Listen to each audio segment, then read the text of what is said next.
Thank you very much.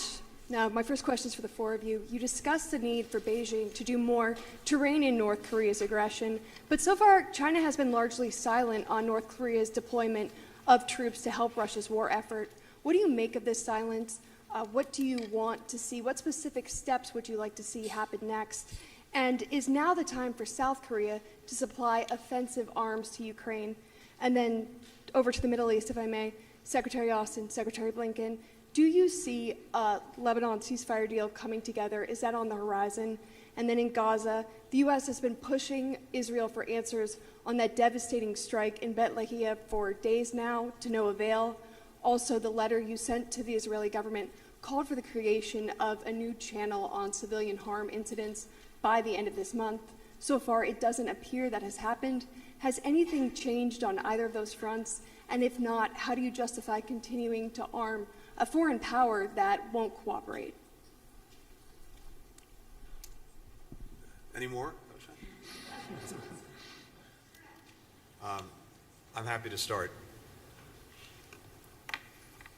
As we said, I think each of us, and as we say collectively, we believe that the entire world should be insisting and demanding that the DPRK cease its provocative actions, both in terms of the repeated missile launches in violation of UN Security Council resolutions, and now also providing its troops for Russia's use in this war of aggression against Ukraine. And when it comes to China, as a member of the United Nations Security Council, we would and should expect no less.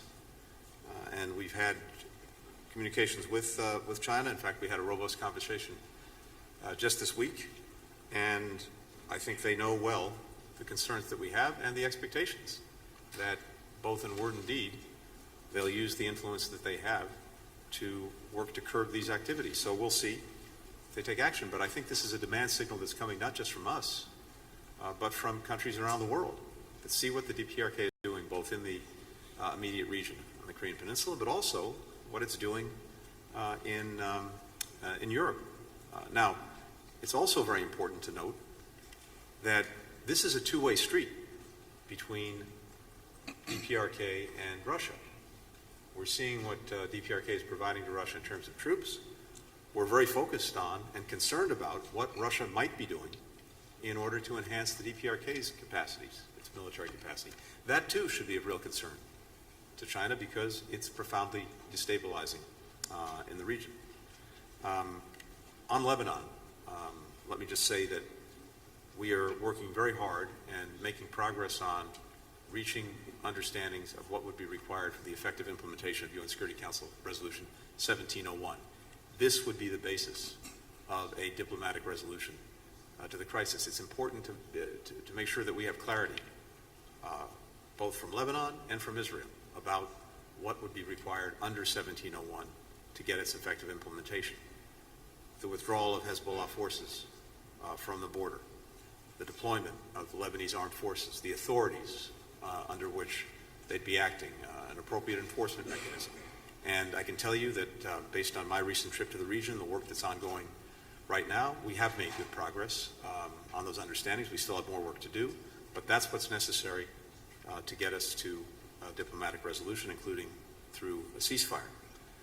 And with regard to Gaza, I can tell you a couple of things. First, both of us and our teams are tracking very carefully Israel's responsibilities to meet the letter of the law as we sent it jointly to our Israeli counterparts with regard to the provision of humanitarian assistance.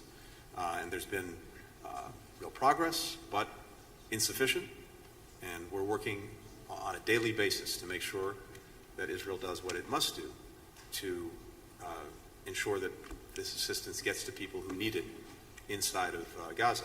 It's not enough to get trucks to Gaza.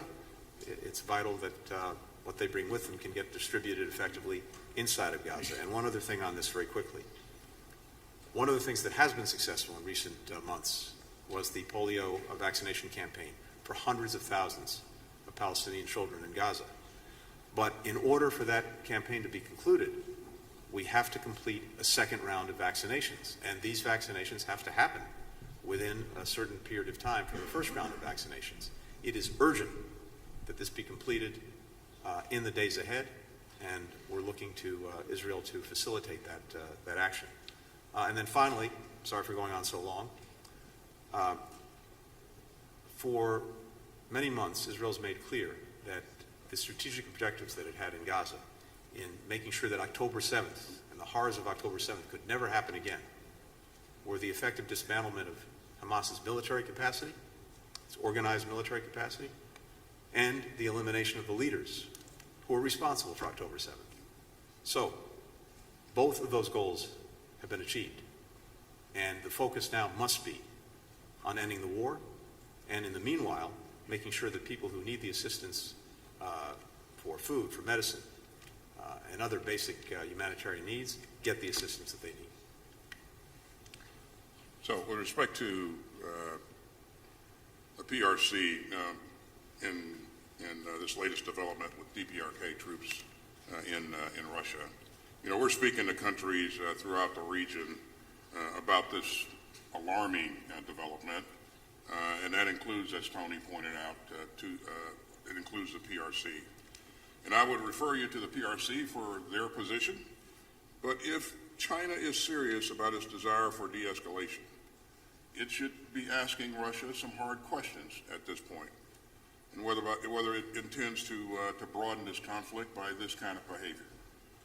And so we'll continue to work with allies and partners, and make sure that we're doing the right things in terms of being prepared to move to the next stage in terms of holding DPRK to task. Regarding activities in the Middle East, I talk to my counterpart, Minister Gallant, routinely. I'll talk to him today, this afternoon. And every time I talk to him, I emphasize the need to protect civilians in the battle space and the need to provide humanitarian assistance to the people in Gaza. And as Tony pointed out, they have made some progress recently. We want to see them do much more, and we'll continue to emphasize that as we engage in the future. And again, we're hopeful that we will see things transition in Lebanon in a not too distant future. I think there's an opportunity for that to happen, but it's left to be seen when that will happen. But we'll continue to press to make sure that it happens sooner versus later.